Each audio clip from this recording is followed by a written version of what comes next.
Pontificia Universidad Católica del Perú. Doctor, ¿se encontrará en la llamada? Buenas noches, claro que sí. Buenas noches, doctor, ¿cómo está? El doctor nos hablará del tema doble conforme y procedencia excepcional de la casación. Doctor, le doy el pase. La llamada es toda suya para que pueda hacer su ponencia. Muchas gracias por la introducción. No podría comenzar esta exposición sin antes agradecer, por supuesto, a la organización de este congreso, al Grupo Cromeo y a José Anover y, por supuesto, a todos los asistentes por su interés en la temática procesal. Me permito compartir unas diapositivas al respecto. Espero que pueda visualizarse. Sí, no sé si Sí, doctor, ya se logra visualizar.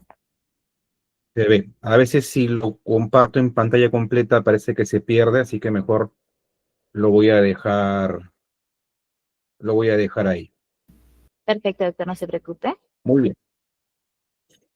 El tema del cual vamos a conversar estos minutos se denomina doble conforme y procedencia excepcional de la casación. Y esto debido a que el Código Procesal Civil fue modificado en el año 2022 y se ha establecido un requisito de procedencia del recurso de casación. Pero al mismo tiempo se ha dado la posibilidad de acceder al recurso de casación pese al incumplimiento de este requisito. Lo vamos a explicar un momento, pero quisiera abordar un poco de los antecedentes respecto a este tema relacionado al recurso de casación. Y es que la versión original del Código Procesal Civil no establecía este requisito al cual llamamos hoy en día doble conforme. ¿En qué consiste este requisito denominado así? El recurso de casación solo sería procedente en la medida en que la sentencia de segunda instancia revoque en todo o en parte la sentencia de primera instancia. ¿Qué quiere decir esto? A contrario, si es que la sentencia de primera instancia y la sentencia de segunda instancia tienen un mismo sentido, ya no procederá un recurso de casación. Si la sentencia de primera instancia declara fundada la demanda y la sentencia de segunda instancia o segundo grado de jurisdicción confirma esta sentencia en su totalidad, no procederá recurso de casación contra esa sentencia emitida por la Corte Superior. ¿De acuerdo? Entonces, frente a la confirmación total de la sentencia por parte del órgano jurisdiccional de segundo grado, entiéndase Corte Superior de Justicia, no procede recurso de casación. Bueno, este es el requisito de la doble conforme, ¿sí? Es decir, que haya, repito, una revocación total o parcial de la sentencia de primera instancia. Si no se produce este supuesto hecho, no procede el recurso de casación. Pero en la versión original del año 1993 no existía este requisito. Como lo podemos ver, la versión original se establecen causales de casación específicas. El recurso de casación suspende los efectos de la sentencia, ¿no?, recurrida, y no existe un requisito como la doble conforme. En el año 2009, se modifica el Código Procesal Civil. Se cambia estas causales específicas para interponer el recurso de casación y se establece una causal genérica a la cual se denominaba infracción normativa. También, por supuesto, se regula la suspensión de los efectos de la sentencia y no se regula una doble conforme. Es recién en el año 2022, con la ley 31.591, que se establece este requisito. Y se regresa a la versión de 1993, más o menos. Es decir, se establecen causales otra vez específicas del recurso de casación, la casación suspende los efectos de la sentencia, pero se establece este requisito al cual se ha denominado la doble conforme, ¿no? Ojo, ¿cuál es el antecedente de todo esto? El Poder Judicial había presentado un proyecto de ley en el año 2021, ¿sí? Pero este proyecto de ley no establecía como requisito la doble conforme y además establecía que la casación no suspendía los efectos de la sentencia. Ojo, pero en el Congreso se aprobó un texto sustitutorio y se aprobó pues la ley 31.591 en el año 2022 con estos cambios. Es por ello, fíjense, que el propio Poder Judicial en el año 2023 ha presentado un anteproyecto de Código General de la Casación, en donde se establece que la casación no suspende los efectos de la sentencia recurrida, no se regula la doble conforme, ¿verdad? Y por lo tanto se desdice, ¿no?, de la versión, bueno, de la regulación actual del año 2022. Ojo. Igual tenemos también un proyecto de Código Procesal Civil que está siendo publicitado por el Ministerio de Justicia ya hace varios años, en donde se regula un recurso de casación sin doble conforme. Entonces, fíjense que este requisito de doble conforme solamente está regulado en la ley 31.591, está vigente al día de hoy, pero los proyectos que pretenden modificar al Código Procesal Civil en materia de casación no regulan la doble conforme. Las versiones originales y la del 2009 tampoco regulan este requisito llamado doble conforme. El reto, digamos, de la casación hoy en día es contar con una norma con vocación de permanencia, que por supuesto responda a las necesidades de los usuarios del sistema de justicia y que permite el cumplimiento de los fines para los cuales ha sido creado un recurso de casación, ¿no? Como es finalmente la unificación de la jurisprudencia. Fíjense que la versión original de 1993 duró 16 años. En el 2009 se modifica, ya sabemos cómo. Esta versión duró 13 años, sin mayores problemas. Y esta versión de 2022 van casi 3 años, ¿no? Van 3 años ya de vigencia de esta norma, pero con vocación de cambio, ¿no? Como podemos ver, pues en el 2023 ya hay un anteproyecto de Código General de la Casación que pretende modificar esto de la doble conforme. Hay un proyecto de Código Procesal Civil que también deja sin efecto una doble conforme, por lo que yo creería que este requisito está condenado al cambio, ¿no? Está condenado al cambio. Es importante, además, evaluar este requisito de la doble conforme, pues el acceder al recurso de casación es, digamos, una válvula de escape importantísima. Fíjense, ¿qué ocurrió finalmente en el año 2022, cuando se modificó el Código Procesal Civil? Se establecieron nuevos supuestos de improcedencia del recurso de casación.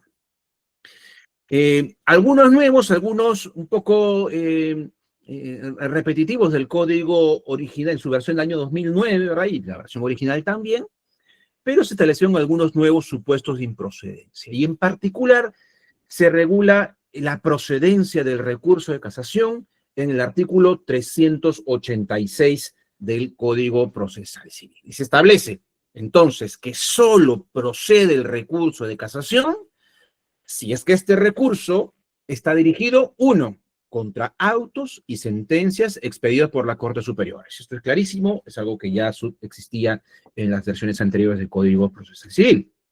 Dos, que la decisión de segunda instancia, emitida por la Corte Superior, no sea anulatoria.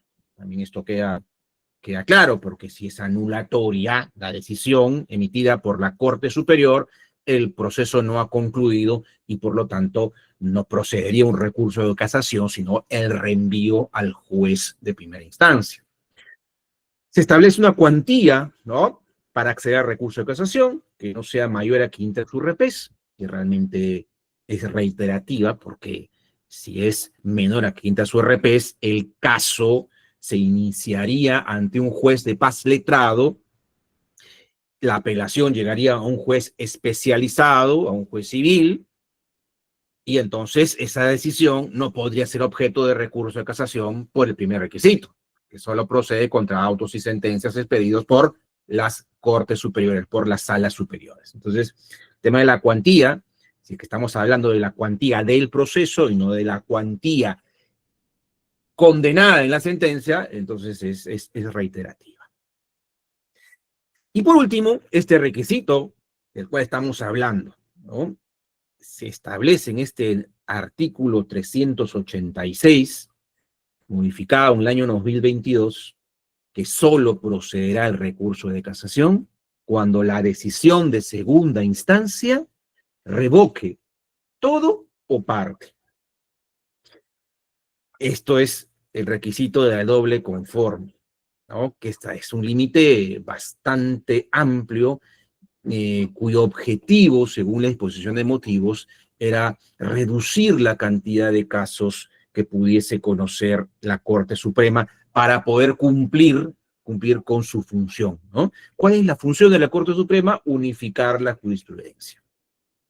Pero entonces, desde una perspectiva funcional del proceso, desde una perspectiva que reivindique la finalidad de las instituciones procesales, es muy importante tener en cuenta esto. ¿Cuál es la función de la casación? ¿Cuál es la finalidad de la casación? Y si estamos diciendo que es unificar la jurisprudencia, entonces debemos permitir que ante casos que sean necesarios, la Corte Suprema pueda conocer un asunto. Fíjense, a partir de la finalidad establecemos los requisitos, establecemos la procedencia. Pero acá estamos limitando. Estamos diciendo no procederá el recurso de casación si es que la decisión de segunda instancia revoca en todo o parte la sentencia de primera instancia, ¿no? Sí, hay una limitación muy grande para acceder al recurso de casación, pero también hay una excepción, ¿no? Esta excepción llamada procedencia excepcional del recurso de casación, que muchos no la saben plantear, que se plantean y las Cortes Superiores declaran improcedente y luego tienen que ir a queja y la Corte Suprema obviamente también en la mayoría de los casos pues declara infundadas estas quejas. Y es muy importante porque ya hay sentencias que establecen cómo se debe presentar un pedido de procedencia excepcional del recurso de casación. Esto es muy importante. Recordemos, el recurso de casación no procederá si es que la sala, conociendo un recurso de apelación, confirma de manera total la sentencia de primera instancia.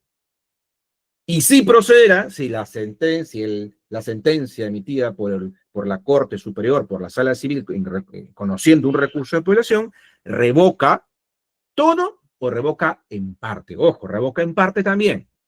Por lo tanto, si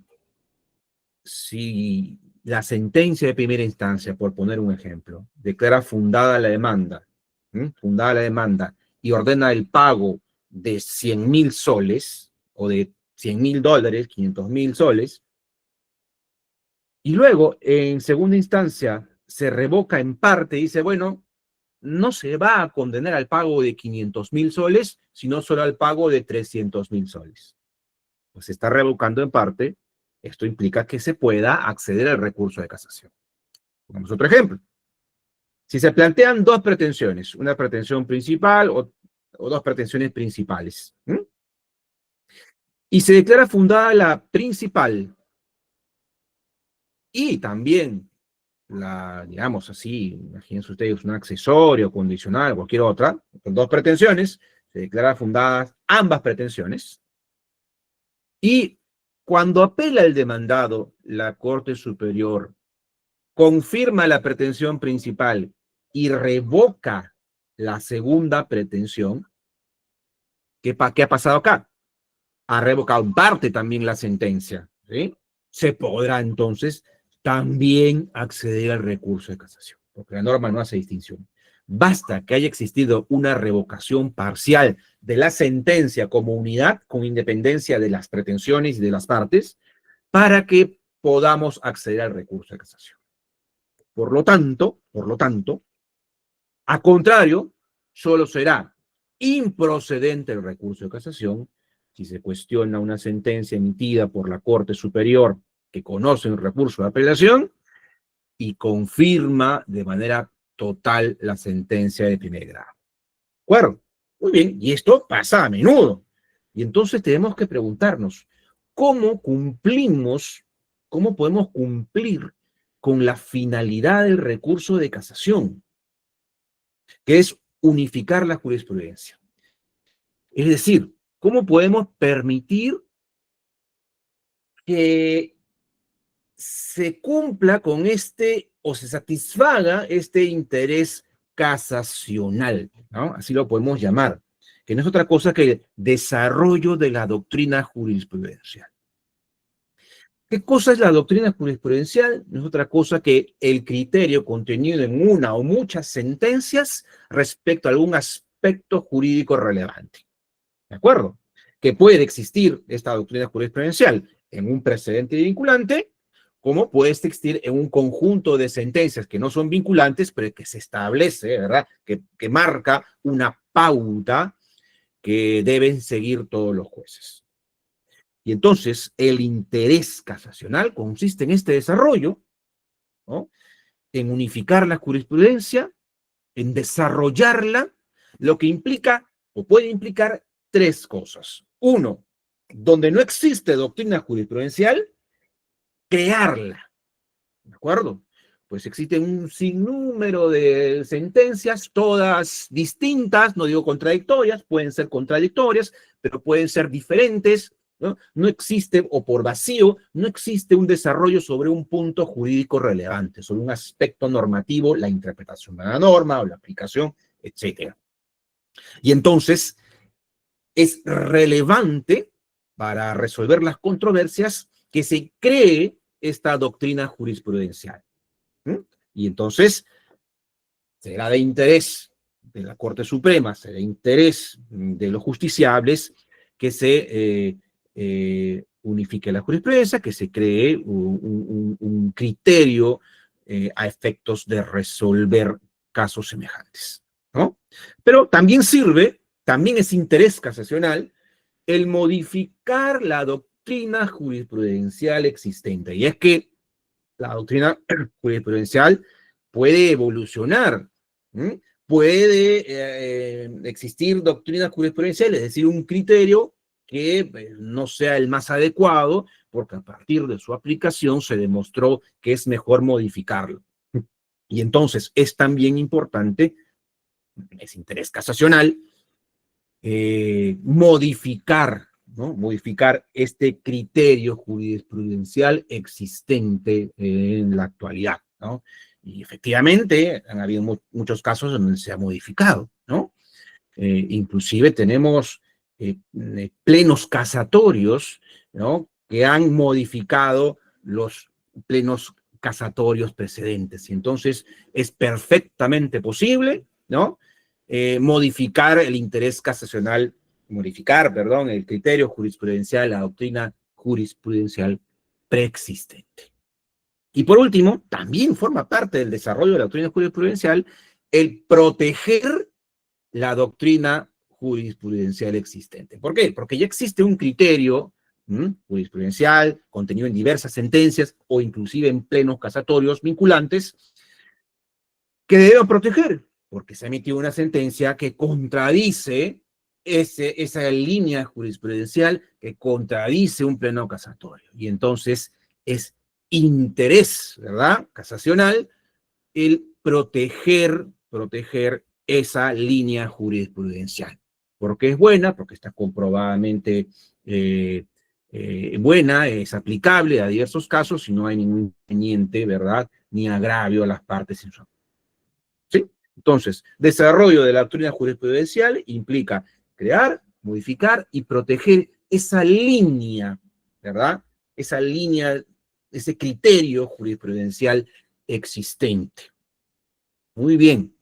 ¿Qué ha pasado entonces con el Código Procesal Civil en su versión del año 2022, que establece este nuevo requisito de la doble conforme, entre otros, ojo, porque el artículo 386 establece 4 requisitos. Uno de ellos es la doble conforme.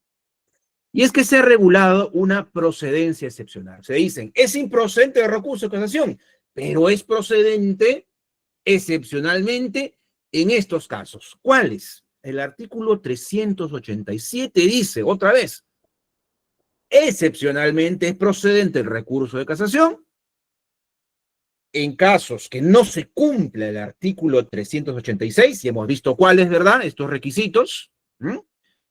En caso que no se cumplan estos requisitos del artículo 386, aún así es procedente el recurso de casación cuando la Corte Suprema, dice, discrecionalmente, lo considere necesario. ¿Para qué? Para el desarrollo de la doctrina jurisprudencial. Ya sabemos qué cosa es el desarrollo de la doctrina jurisprudencial. Bueno, para crear, para modificar y proteger esta línea de pensamiento, esta línea jurisprudencial, es que la Corte Suprema puede declarar procedente el recurso cuando lo considere necesario para este desarrollo. Ojo, es competencia de la Corte Suprema decir cuándo es procedente, de manera excepcional, y cuándo no. Pero existe un procedimiento para ello, ¿verdad? Yo, como parte que quiero que la Corte Suprema declare procedente de manera excepcional este recurso, tengo que solicitarlo. Y el artículo 391 establece esa posibilidad, ¿no? Si yo, recurrente, invoco el artículo 387, es decir, la procedencia excepcional, sin perjuicio de cumplir con todos los demás requisitos, ¿no? Que es, por supuesto, establecer cuál es la causal, la debida fundamentación, etcétera. Debo cumplir con un requisito adicional, y es señalar puntualmente las razones que justifican, ¿qué cosa? El desarrollo de la doctrina jurisprudencial que pretendemos, ¿no es cierto? Tenemos que cumplir con ese requisito. Si no cumplo con este requisito, ojo, la sala superior no va a conceder el recurso. Solo si yo justifico el desarrollo de la doctrina jurisprudencial, entonces la sala superior podrá conceder el recurso de casación. ¿De acuerdo? ¿Qué significa esto? Que yo tengo precisamente que describir esto último. ¿Cómo así mi recurso de casación va a permitir el desarrollo de la doctrina jurisprudencial? ¿Cómo así voy a lograr crear, modificar o proteger la doctrina jurisprudencial existente, ¿verdad? O si no existe, para crearla, efectivamente. Yo tengo que decir, tengo que justificar, tengo que desarrollar todo esto. ¿Para qué? Para que la sala superior pueda conceder el recurso. Aquí hay una doble revisión. Yo cumplo con explicar las razones que justifican el desarrollo de la doctrina jurisprudencial en mi recurso de casación. La sala, entonces, al verificar el cumplimiento de este requisito, podrá conceder el recurso de casación, pero será la Corte Suprema quien finalmente evalúe si es que efectivamente lo propuesto por mí como recurrente justifica conocer el caso, ¿no? Justifica o realmente se va a cumplir con el desarrollo de la doctrina jurisprudencial. ¿De acuerdo? Y por lo tanto, la Corte Superior tampoco puede sustituirse en esa facultad de la Corte Suprema. Me explico. Lo que hace la Corte Superior es únicamente conceder el recurso, verificando que he cumplido ¿con qué? Con describir, con consignar puntualmente las razones. Basta que yo consigne puntualmente las razones que a mi criterio justifican el desarrollo de la doctrina jurisprudencial para que la Corte Superior, la Sala Superior, tenga que admitir el recurso de casación. Ojo, si realmente lo que yo he dicho, si realmente mis razones o mis explicaciones justifican el desarrollo de la doctrina jurisprudencial, es algo que lo va a evaluar la Corte Suprema. La Corte Superior no puede profundizar y verificar si realmente lo que yo digo es una justificación suficiente para el desarrollo de la doctrina jurisprudencial. La suficiencia o no de mi justificación la va a determinar la Corte Suprema. De alguna otra manera, para que esto quede más claro, la Corte Superior lo que hace es evaluar el cumplimiento del requisito de manera objetiva.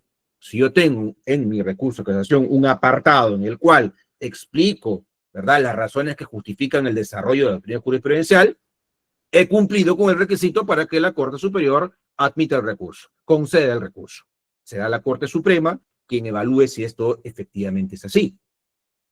Por supuesto, es que tampoco yo puedo simplemente decir existen razones porque sí, ¿no? Tengo que, de alguna manera, establecer algún tipo de explicación, de justificación, pero la Corte Superior no puede evaluar la suficiencia, no puede evaluar, digamos así, el fondo de esa justificación. Sí puede evaluar si es que es una justificación por lo menos medianamente explicada. Pero el fondo del asunto, es decir, si realmente esto justifica o no el desarrollo de la doctrina jurisprudencial, es competencia de la Corte Suprema, no de la Corte Superior, quien tendrá que admitir el recurso de casación. ¿De acuerdo? Esto es muy importante porque es algo que se va a ir desarrollando poco a poco, o sea, cuáles son realmente esas razones que justifican, y lo va a estar estableciendo la Corte Suprema, no la Corte Superior. Y si por alguna razón la Corte Superior rechaza el recurso de casación, pese a que yo he justificado el desarrollo de la doctrina jurisprudencial, no me queda otra alternativa que interponer una queja, ¿no?, por denegatoria del recurso de casación, a efecto de la Corte Suprema evalúe si efectivamente, ¿verdad?, lo que yo he dicho justifica, ¿verdad?, la admisión de un recurso de casación porque es necesario para el desarrollo de la doctrina jurisprudencial. ¿De acuerdo? Entonces, de ahí que se diga que esta procedencia excepcional puede realizarse inclusive a pedido de parte o de oficio. Fíjense ustedes dirán, pero ¿cómo esto que es de oficio? ¿La Corte Suprema puede admitir la casación de oficio? Sí, en algunos casos, ¿no? Porque la norma establece en el artículo 391 la regla o los requisitos a pedido de parte. Claro, yo estoy solicitando la procedencia excepcional y por lo tanto yo tengo un requisito adicional que es justificar puntualmente el desarrollo de la doctrina jurisprudencial. Pero podría darse el caso también que el recurso de casación haya sido admitido por parte de la Corte Superior sin hacer mención a esta situación, y la Corte Suprema, al verificar nuevamente el cumplimiento de requisitos, diga, no, esto debió ser improcedente. Pero, dado que yo considero que este es un caso que tengo que conocerlo para el desarrollo de la doctrina jurisprudencial, entonces yo lo admito. Debió ser declarado improcedente, pero yo lo admito. Y es una facultad que se deriva del propio artículo 387, ¿no? Porque establece claramente que es la Corte Suprema la que podrá, ¿cierto?, considerar procedente de manera excepcional el recurso de casación, de manera discrecional además, cuando lo considere necesario. Entonces, por supuesto, tiene que llegar a la Corte Suprema el recurso de casación improcedente, tiene que llegar ese recurso de casación con algún defecto, y será la Corte Suprema la que pueda admitir, ¿verdad?, pueda admitir ese recurso de casación, sin que la parte se lo haya solicitado, porque pues estaba en el equivocado supuesto de que había cumplido todos los requisitos del artículo 387, del artículo 386, perdón. Ojo, Y esto es algo muy importante. Y es que esta procedencia excepcional la estamos utilizando principalmente para admitir un recurso de casación, conceder un recurso de casación, cuando estemos frente a una decisión de segunda instancia que confirme, ojo, que confirme la decisión de primera instancia, es decir, cuando estamos frente al supuesto de la improcedencia por doble conforme. Pero también el artículo 386 regula otros requisitos. Por ejemplo, que los autos y sentencias que se impugnen vía casación sean expedidos por las Cortes Superiores actuando como órgano de segunda instancia. Tema de la cuantía y que la decisión no sea anulatoria.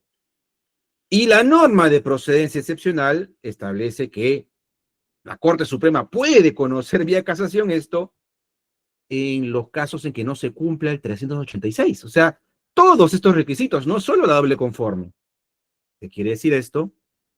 Que inclusive en casos en donde no se admita por cuantía, es decir, fíjense, sentencias expedidas por un juzgado de primera instancia, un juzgado especializado, ¿no? Un juzgado de instancia, puedan ser objeto de recurso de casación.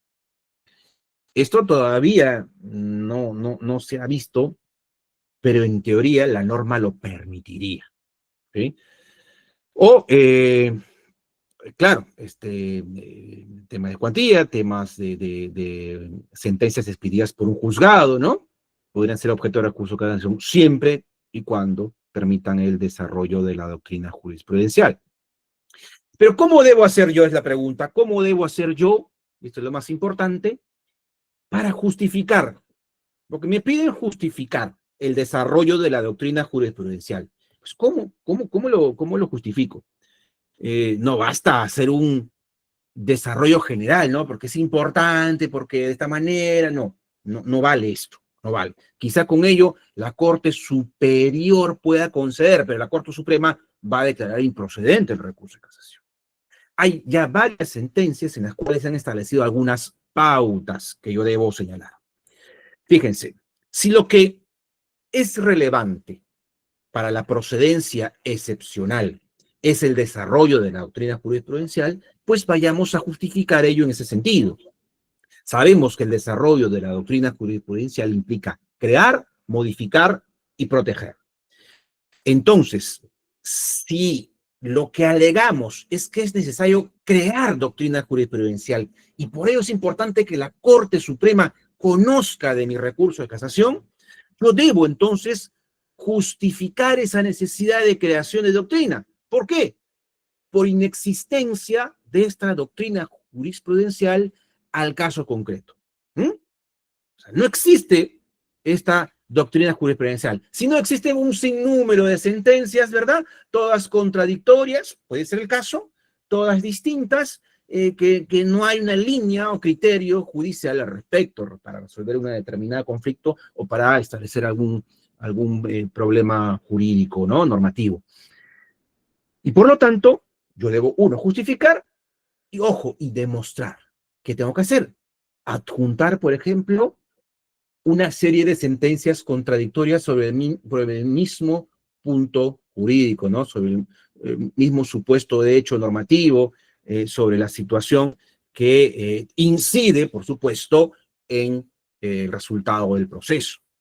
Tengo que justificar y tengo que demostrar. ¿Cómo? Adjuntando diversas sentencias que son eventualmente contradictorias. Y demostrarían que no existe una línea jurisprudencial al respecto. No existe doctrina jurisprudencial y es muy importante entonces, de aquí en adelante, crear doctrina jurisprudencial, ¿no? Se le pide a la Corte Suprema entonces que admita de manera excepcional el recurso de casación para esto, para crear esta doctrina jurisprudencial. Pero lo mismo tendríamos que hacer cuando lo que queremos es modificar la doctrina jurisprudencial existente. Y en este caso, yo tengo que, ojo, demostrar que existe una línea jurisprudencial, que existe, ¿verdad?, doctrina jurisprudencial al respecto, Y entonces tengo que probarla. ¿Cómo? Adjuntando pues los plenos, adjuntando sentencias, adjuntando, etcétera, precedentes, lo que fuere. Y decir, bueno, existe una línea jurisprudencial, efectivamente, ¿sí?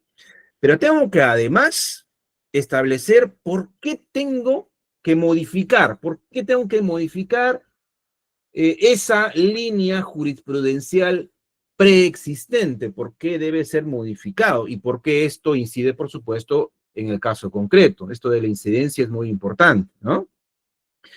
Porque yo puedo tener línea jurisprudencial efectivamente que de repente puede ser modificada, o sea, de repente conviene ser modificada, pero no afecta nada a mi caso. No, yo tengo que demostrar que esa doctrina jurisprudencial y su cambio incide directamente en el resultado del caso concreto, ¿no? Esto es lo que antiguamente se llamaba incidencia, ¿verdad? Del agravio de la causal o de la infracción normativa en el resultado del proceso, en la sentencia impugnada. Porque puede ser irrelevante y entonces si no modifica el resultado del caso, no será objeto de recurso de casación. Fíjense entonces, yo tengo que justificar, pero también tengo que probar. ¿Cómo? Con conocimiento jurisprudencial, es decir, adjuntando, ¿verdad?, la doctrina jurisprudencial preexistente y justificando, por supuesto, las razones por las cuales dicha doctrina debe ser modificada. Pero al mismo tiempo, yo puedo también solicitar la procedencia excepcional del recurso de casación para proteger la doctrina jurisprudencial existente. Ya hemos dicho, podemos crear, podemos modificar, pero también podemos proteger, conservarla, ¿ah? Porque la consideramos adecuada y buena, ¿no? ¿Y qué ha pasado? La sentencia emitida por la Corte Superior, que yo quiero casar, que yo quiero impugnar, vulnera, cambia, afecta la doctrina jurisprudencial preexistente, ¿verdad? Esa línea, esos criterios judiciales preexistentes, ya sea contenido en diversas sentencias o contenidos en un pleno o en un precedente como son los plenos casatorios, ¿verdad? Ha sido afectado. Y entonces, a efectos de proteger, yo debo primero indicar cuál es esa doctrina jurisprudencial preexistente, ¿verdad? Debo también, por supuesto, indicar la incidencia de esta doctrina jurisprudencial al caso concreto y, por supuesto, finalmente, las razones por las cuales esta sentencia impugnada, la sentencia de segunda instancia, afecta o está cambiando esta doctrina jurisprudencial. ¿Para qué? Para que la Corte Suprema la proteja a esa doctrina jurisprudencial, ¿verdad? Y qué cosa haga, declare la nulidad o revoque esa sentencia.